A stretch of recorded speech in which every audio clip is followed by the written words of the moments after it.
La historia comienza en la ciudad de Varginha, un 20 de enero de 1996, el día que esta ciudad brasileña se convertiría en el centro de atención del mundo, por este caso fantástico, donde tres niñas que se encontraban caminando, al lado de un muro que cercaba un terreno baldío, muy cerca de su casa, el lugar parecía estar solo, y sin nada fuera de lo normal, al poco tiempo se percataron de un olor fuerte a amoníaco, lo que hizo que su curiosidad las llevara a poner más atención a su alrededor.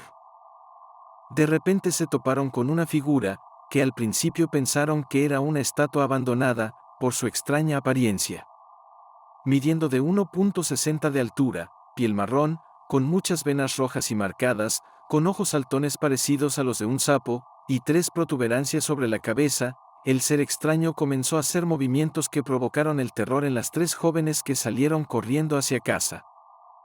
Al llegar a casa, le contaron todo a su madre, doña Luisa, a la que le describieron con lujo de detalle lo que habían visto y en palabras de las niñas, ellas habían presenciado la aparición del diablo, llevaron a la madre al lugar donde habían visto al ser, donde ella también se percató del fuerte olor a amoníaco y vieron sobre el suelo las huellas enormes de la criatura.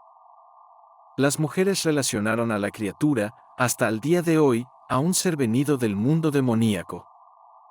Ese mismo día, al anochecer se reportó que la policía militar de la ciudad había capturado al ser, en un hecho circunstancial la criatura pasó cerca de una patrulla, el policía a cargo lo sujetó firmemente, sin ningún tipo de protección como guantes, este policía moriría días después por una infección generalizada, el cuerpo fue colocado en un ataúd sellado, y prohibiéndole a su familia poder tener algún tipo de contacto con el cuerpo. A la mañana siguiente, después de haber recibido una llamada anónima, los bomberos encontraron a un ser más, lo capturaron relativamente fácil con una red y fue puesto en un camión militar, donde sería trasladado a la escuela de sargentos de armas. Se piensa que, desde esa ubicación, movieron los cuerpos a dos lugares clave posteriormente, primero al Hospital Humanitas, donde en calidad de anónimo un miembro del ejército, confesaría años más tarde, que él pertenecía al convoy militar, que recogió a los dos seres sin vida, con las características que las niñas habían narrado. La segunda ubicación que se conoció, fue la Universidad de Campiñas, lugar donde se descubrió que el médico Badán Palares, fue quien realizó el estudio forense de los dos extraterrestres capturados, el mismo médico que había identificado el cuerpo de Joseph Mengele, pero esa es otra historia.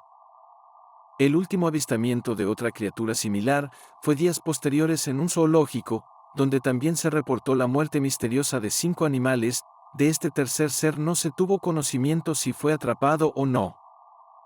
Meses más tarde, el caso reviviría, con la aparición de 3 hombres de lengua extranjera, que visitaron la casa de doña Luisa, a la cual le ofrecieron mucho dinero, para que se detuviera la divulgación del caso por parte de ella y sus hijas, y adicional a esto, que cambiaran la versión de su historia. Doña Luisa no aceptó ese dinero, y la interrogante de quiénes eran esos hombres se quedaría en el misterio. Algunos ufólogos piensan que pertenecían al servicio secreto americano, y que trataban de encubrir la caída de un objeto en esa ciudad, que ocurrió días antes del primer contacto. El piloto Carlos de Souza mencionó que cuando él llegó al lugar del choque de ese objeto, los militares estaban recogiendo prácticamente todos los restos del objeto, pero no había rastro de los tripulantes. Recuerda que tal y como pasó en el caso de Roswell, él fue testigo de cómo había metales que eran doblados y de inmediato volvían a su estado original. Se piensa que los americanos, con su capacidad de inteligencia militar, habían detectado un objeto que caía desde el espacio en picada, y que al saber que el impacto sería en Brasil, se pusieron en contacto con el gobierno del país latinoamericano, para que en conjunto trabajaran en la recolección de los restos y en el manejo de los cuerpos. Al día de hoy tanto el gobierno estadounidense y el brasileño niegan cualquier cosa relacionada a este caso.